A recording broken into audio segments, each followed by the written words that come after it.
Disclaimer: all opinions expressed on the 1A Zone are of mine and mine alone. Unless if I have a guest, which I'm not too sure when the hell that will happen due to the logistics of the whole setup process. I also do not represent any one group or organization.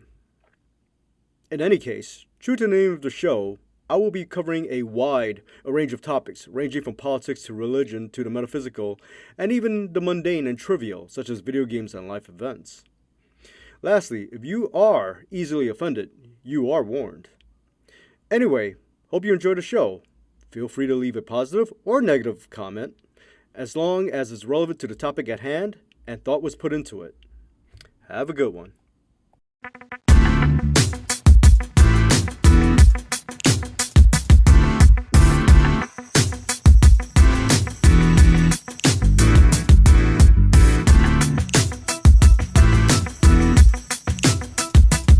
Well, hey folks, welcome to another episode of the 1A Zone. This is currently being recorded on July 29th, Monday. Yeah, I know it's few and far in between. Again, if you watched the very first episode, basically there is no scheduled programming for this. So basically, whatever comes to mind, whatever I feel like talking about, boom, it's right here. So this is going to be talking about another piece of animation, which is basically an episode from the original Batman the Animated Series back in the 90s. An animated series that I hold dear to my heart because I grew up watching this and I love Batman and whatnot. The reason for this is because, as I found at the last minute, on August 1st on Amazon, there will be a new series called Batman the Caped Crusader, which is basically almost like a spiritual successor to Batman the Animated Series from the 90s. But this takes place in the 1940-esque Gotham, and I'm definitely going to be checking that out when I get the chance. The animation looks great, so I kind of figure, hey, why not? I'll go talk about one of my favorite episodes of Batman the Animated Series. So again, this episode is called Heart of Ice. It was basically... It was aired in season 1. It was episode number 14. Original air date was September 7th, 1992. Now, oh my god, where to begin with this? I mean, basically, if you're like a hopeless romantic like me, man, I tell you what, I mean, basically this episode really, really, really, really is, just kind of affects you. Really, really affects you. Now before I kind of jump around. If y'all know my format, y'all know how I am. Basically, this is just done on the fly. So, to those who are new to the Batman original animated series, I don't even want to talk about the new Batman and Adventures of Batman and Robin, which is like basically where the animation quality dipped to match with the Adventures of Superman at the time. That was just a bad redesign, but like I'm all for Team Batman the Animated Series, the original one that aired on Fox. I don't know what channel it was aired on in other states, but it was on Fox 5 where I was in New York at the time. And basically, again, like if you're new to the series, if you're new to Batman the Animated Series and to the original art style and writing, I would say the two pieces of media if you want to get started on basically is Heart of Ice and basically the movie Mask of the Phantasm. Another movie where basically if you're a hopeless romantic like myself, really, really, really tugs at you the heartstrings. I mean, it really kind of affects you. I mean, it's just one. It's like that movie Mask of the Phantasm. I religiously watch on every Valentine's Day, but. Before I digress, which I tend to do a lot, this is not about Mask of the Phantasm. I might talk about it down the line. But anyway, yeah. And regarding the Amazon series coming out this Thursday at the time of this recording, on August 1st, I'll probably talk about it down the line as well. But in any case, Heart of Ice. So yeah, this was possibly the... whatchamacallit? Hold on. sorry, lost my train of thought, as usual. The magnum opus, in my opinion, of all of the episodes of Batman the Animated Series. It actually won a Daytime Emmy Award for Outstanding Writing, and it is just superb. And it's just basically, I mean, damn. I mean, so where to begin? So basically, okay. So this is a Mister Freeze centric episode, and those of y'all who watch the the '60s corny Batman, with Adam West, he was just basically like a two-bit crook.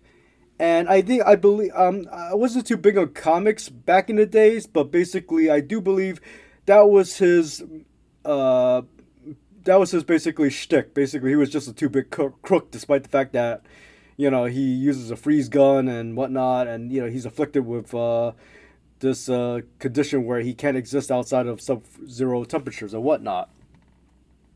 But basically, he was just a two-bit crook. Bruce Timm basically rewrote the character as a tragic, sympathetic villain, and it really, I mean, again, I can't I can't shut up about being a hopeless romantic, but if you're a hopeless romantic, you really feel for Mister Freeze. Like you're like rooting for him and stuff. And in any case, so yeah, man, I mean, first and foremost, I mean, the animation in this episode was top notch. It was done by Spectrum Animation Studio, which I believe is in Japan. And basically, I mean, if you watch it, it's beautifully animated, so gorgeously animated.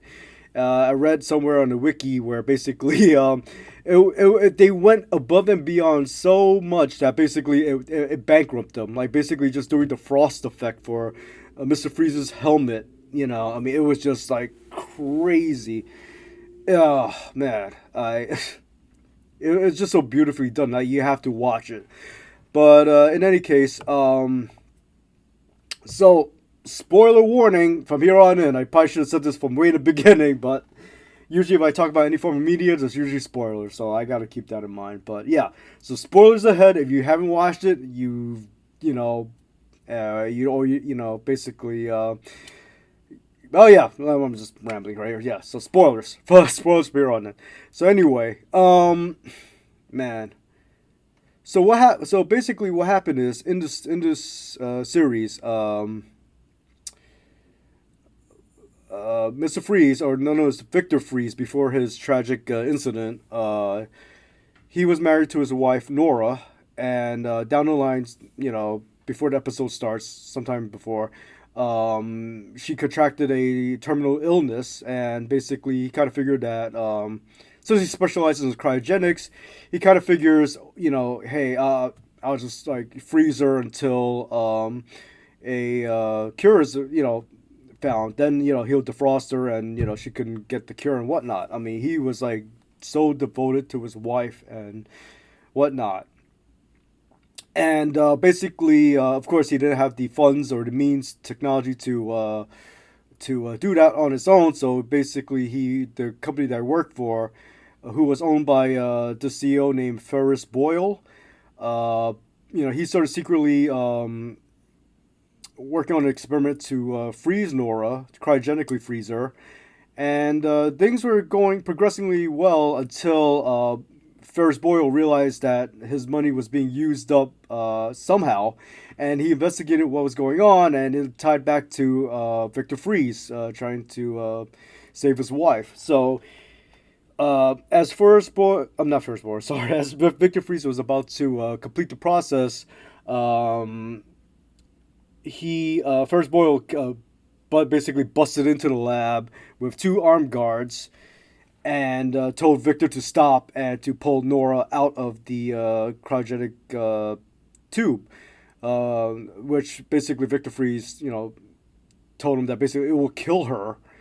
And he said, and of course, like Ferris Boyle was like furious. All he cared about was like, the money that being lost. He didn't care about like just, you know, letting her out naturally, in a more safe manner or whatnot. He just wanted everything stopped at that moment.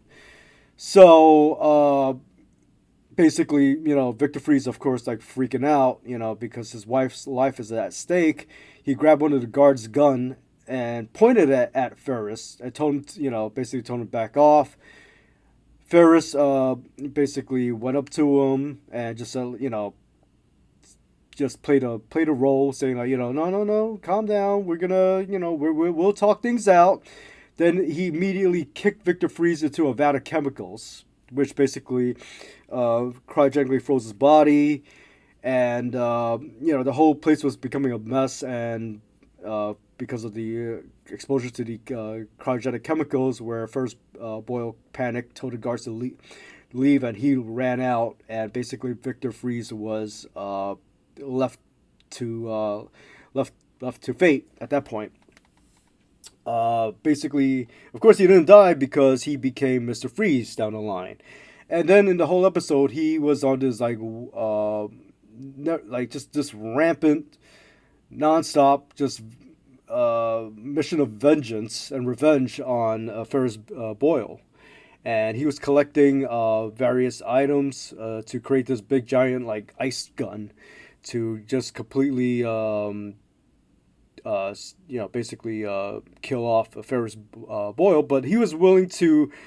He was so hell bent on revenge that he was willing to like just eliminate any innocent lives along the way if they got in the way, like Batman or even one of his henchmen. Basically, he accidentally got in the way of one of Mister Freeze's ice blasts, and left him for dead pretty much. Well, he didn't die, but basically he would have lost his legs if basically Batman didn't intervene. He froze his henchman's legs while and of course there would have been too much trouble to like just drag him back into the getaway van, so they just left him to fend for himself. But of course Batman came in and saved the thug's legs. Now the whole overarching story also is that basically Ferris Boyle was supposed to get a humanitarian award, which is ironic, obviously, because what he did to Ferris Boyle and his wife, and even like Bruce was like very disgusted with Bruce Wayne, rather. Y'all, if y'all know Batman, but yeah. But basically, yeah, Bruce Wayne was investigating and what was going on with Mister Freeze. And when he heard about that, he was disgusted with Ferris Boyle because he knows that Ferris Boyle was basically like the stereotypical like scumbag CEO of a corporation, So, so Batman did some digging, and he found he went to the security office, right? He disguised as a security guard, and he went in. And yeah, this is one point where it was kind of weird. It was kind of funny. I know it's a children's animation programming, but like I mean, somebody brought it up. It was like I was watching this podcast and they were talking about it too, and they were like saying like it's kind of odd like that the CEO will still keep the videotape of the footage of him kicking Victor Freeze right into the vat of chemicals and whatnot, But like I guess we'll have to get the pot going, right? So you know and then so basically Bruce found, I mean, not Bruce, Batman. Well, Bruce is Batman, etc. etc. But like Batman found the videotape, but then Mr. Freeze stopped him, and he captured Batman, and Batman said he sympathizes with Freeze with what's going on, but he can't just go around rampantly, just putting everybody's lives into danger just to get Ferris Boyle, and of course, Mr. Freeze, was just like he was just hell bent on revenge that he didn't care. I gotta read out some of the lines, and it's just really poetic. I mean, that's why. I mean, I can see why they won the award. I mean, it was just crazy. But let me go pull this up right now. So, yeah, like this line right here. So, like tonight I mean to pay. So from Mister Freeze, tonight I mean to pay back the man who ruined my life, our lives. And the Batman goes, even if you have to kill everyone in the building to do it. And Mr. Freeze follows up with, think of it, Batman, to never again walk on a summer's day with the hot wind in your face and a warm hand to hold. Oh, yes, I'd kill for that. Now, of course, the censors, the Fox censors at the time. I mean, like it was kind of, um, like you couldn't do a lot of things, but for him to say the word kill and die, and for Batman to say "Oh God," I mean, but basically, um, the Fox censors, of course, like syndication. You can't show a lot of things. Like basically, Bruce Timm wanted to show a character named Nocturna or Natalia Knight as a vampire, and there's gonna be blood involved. They told him they can't do that, and a lot of the fight scenes, like when Batman's fight against Bane in later season. Basically it was like a slap fest. Batman didn't punch him. You can't really show physical punching, which is like kind of, but but for them to be able to go that far for children's programming, I mean, it was just like really brought up another notch. I mean, it's a shame. You just kind of wish that you know they could have it didn't have all these like censorship and whatnot. Like they could have more like free room to roam, but it is what it is. But in any case, so yeah, so Batman breaks free, and then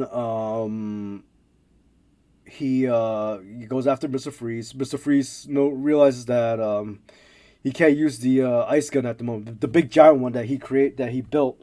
So he decided to go take it to Mister Free, not Mister Free, sorry, to Ferris Boyle directly, and try to take the fight to him directly. And then basically that's where he was about to kill Ferris Boyle. Basically, he froze him up to his waist, and he was about to finish him off. And then Batman came in to intervene. A fight broke out, but of course, Batman, Mister Freeze had the advantage because he had a mechanically powered, basically uh, a powered suit, which triples his strength. And this is one of the quirkiest designs. Like basically, you have a suit of armor, right? Mechanical suit of armor that triples your strength, right? But the one thing is that the helmet that you have is a glass dome. Now I know they try to go with the art style and at the time, and but it's just like, why would you make a glass dome for a helmet? Now I know it's like a specially tempered glass and whatnot, but well, not tempered. Well, you get stuff, as you're gonna see later on. But basically, so the fight broke out. Mr. Freeze picks up Batman. Basically, Batman could not do anything to Mr. Freeze again because he's wearing that mechanical suit of armor. Then early on, Batman got sick because he was frozen by Mr. Freeze slightly, but he broke free. And then Alfred gave him like a thermos of chicken soup, which basically he used to smash over the helmet. And the hot chicken soup basically causes like thermal expansion on the glass, and it just basically destroyed the helmet. And then like Mr. Freeze was exposed to the temperature, the outside temperature. So, and that's what stopped him. Now I was like thinking like that's a little silly there, like you kind of figure like would Batman be able to like trying to like, because Batman carries some explosives too, like kind of like damage the suit somehow, destroy some of the circuitry, and then he just like powers down or whatnot. But whatever. It's just like one of those quirky things, but yeah, it is what it is. Just my opinion. But he stops Mister Freeze, and then like he hands the tape over to the reporter there named Summer Gleason and told her what's going on. Basically that Ferris Bueller, I mean not Ferris Bueller, that's Ferris Boyle. Ferris Bueller's a '80s icon. Yeah, I'm showing my age here. Anyway, Ferris Boyle, explaining that basically Ferris Boyle, he ruined two lives that moment, and he walked off. But this is the best part. Like Batman sympathized with Mister Freeze, but he couldn't justify Mister Freeze killing Ferris Boyle. Even though he heavily sympathizes with him. But like he walked up to Ferris Boyle, still freezing, still waist up in ice, right? And he left him there, and he just said, "Good night, humanitarian." That was slick. That was like the best. He just left them. He just left them there. To suffer. And of course, basically news got out about First Boyle, and his reputation is ruined. So, um, and it's quite sad because at the end, like you see Mr. Freeze like in the in his jail cell, and it's just really sad. Like, hold on, yeah, sorry, just another senior moment. Excuse me. But basically, it's really heartbreaking. Like the final line of the episode, where basically Mr. Freeze was in a special ice cell, and he had this little music box of a ballerina, which represents his wife. And his last lines was really sad. It's basically he says like, I failed you. I wish there was another way. There were another way for me to say it. I cannot. I can only beg for your forgiveness and pray you hear me somehow, someplace warm, someplace where a warm hand waits for mine. Oh, I'm sorry, I really butchered that line. But yeah, I mean, it's just really heartbreaking. I mean, and like I said, I love the character. I mean, basically, again, if you're a hopeless romantic, it's just you really feel sorry for him, and it's a damn shame. Like basically, like, and to me, it just feels like it wasn't the fact that I think he was hell bent on getting revenge against First Boyle, and it wasn't. I don't think it would personally. I don't think, even think it was because of him getting frozen. Like, and this is just my interpretation. Like him getting frozen, but basically it was the fact that he put his wife in danger, put Nora in danger, and I feel that way because in that scene where in the video footage where they show like you know the aftermath of First Boyle like kicking Freeze into the vat of chemicals. You see Victor Freeze struggling to get up, and his major concern was just getting to his wife's um, container, and just basically the last words he said was Nora, and as he like slid down from the capsule, and he was really in love with her. He was really more worried about her, and it's really heartbreaking. I mean, it's just like, um, but yeah, I mean, he was basically just hell bent on going after First Boyle mainly because of Nora, or the potential danger that he could put Nora in, which. I mean, and that's my basis of it. That's my headcanon. Again, I based it off that scene, and I mean, he really loved his wife, and he was willing to do a lot of like, unscrupulous things, but understandably why he would, but it is what it is, But like, man, it's a really that was a real powerful scene. I mean, you really gotta watch this episode and watch that scene. Now, from what I heard from one of the podcasts, like one of the Batman podcasts or just comic book podcasts, was that basically they were gonna do something a little more graphic. Now, not bloody, but it was really, really something. I mean, I think it would have like really hit hard. And I of course I wish they did it, but they didn't. But like basically, at the time before Victor Freeze became Mister Freeze, he had a head of hair, and basically, what they were originally planning to do was that in that scene that I just told you about, where Victor Freeze was like clinging to his wife's capsule as he was like basically mutating from the chemicals, the frozen chemicals that turned him to Mister Freeze.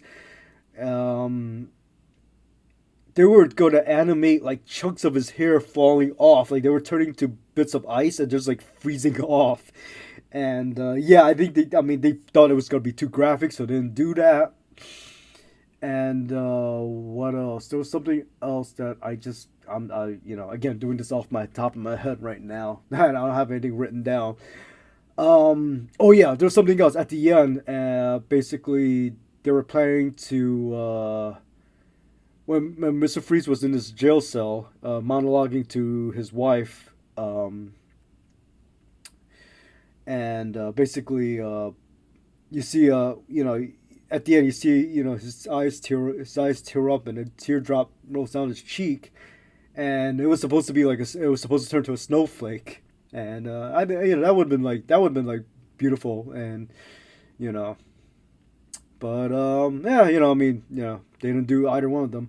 The hair I can understand, in a sense, I mean, I mean, I don't think, well, then again, I mean, it wouldn't have been too graphic. It's not like showing, gore and stuff, but I think the shock value there would have been like a little, would have been something, um, but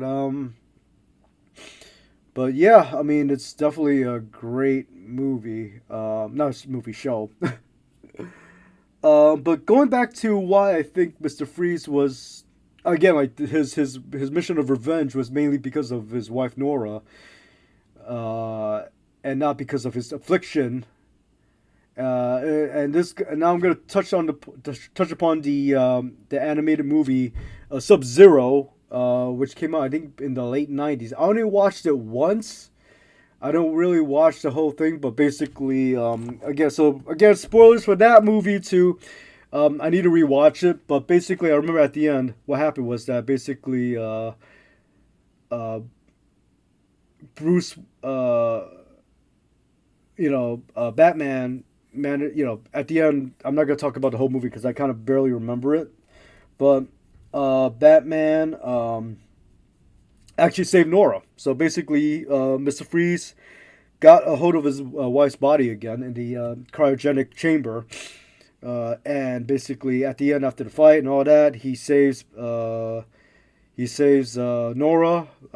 Mr. Freeze just he stood behind. He just wanted to be let go, and through Wayne Enterprises, he was able to save Nora. And then at the end, you see Mr. Freeze in I believe it was Antarctica, something like, or the North Pole, like one of the frozen continents. But basically, he was watching outside of a cabin with a TV, and he saw news of his wife recovering, and he had a smile on his face. And despite the fact that he can never, be with his wife ever again or touch her again, he was happy for her, and that kind of reinforces me to believe that he did everything for his wife. He really loved her.